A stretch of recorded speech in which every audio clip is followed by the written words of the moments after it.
شروع کرتا ہوں اللہ کے نام سے جو بڑا مہربان اور نہایت رحم کرنے والا ہے۔ رسول اللہ صلی اللہ علیہ وآلہ وسلم نے فرمایا، سب سے پہلا گروہ جو جنت میں داخل ہوگا ان کی صورتیں ایسی روشن ہوں گی جیسے 14ویں کا چاند روشن ہوتا ہے۔ پھر جو لوگ اس کے بعد داخل ہوں گے وہ آسمان کے سب سے زیادہ روشن ستارے کی طرح چمکتے ہوں گے۔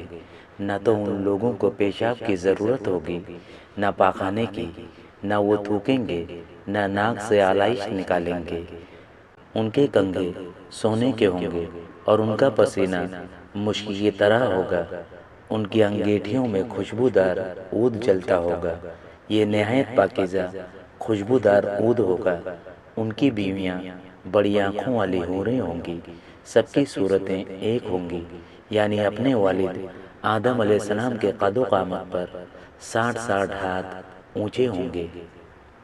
حضرت ابن مسعود رضی اللہ عنہ بیان کرتے ہیں، رسول اللہ صلی اللہ علیہ وآلہ وسلم نے یہ آیت تلاوت فرمائی، اللہ جسے ہدایت دینے کا ارادہ فرماتا ہے تو اس کے سینے کو اسلام کے لیے کھول دیتا ہے۔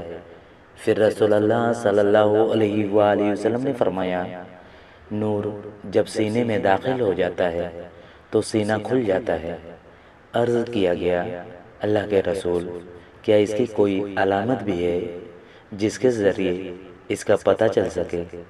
آپ صلی اللہ علیہ وآلہ وسلم نے فرمایا، ہاں، دھوکے کے گھر یعنی دنیا سے دوری، ہمیشہ کے گھر یعنی آخرت کی طرف رجوع، اور موت آنے سے پہلے موت کی تیاری۔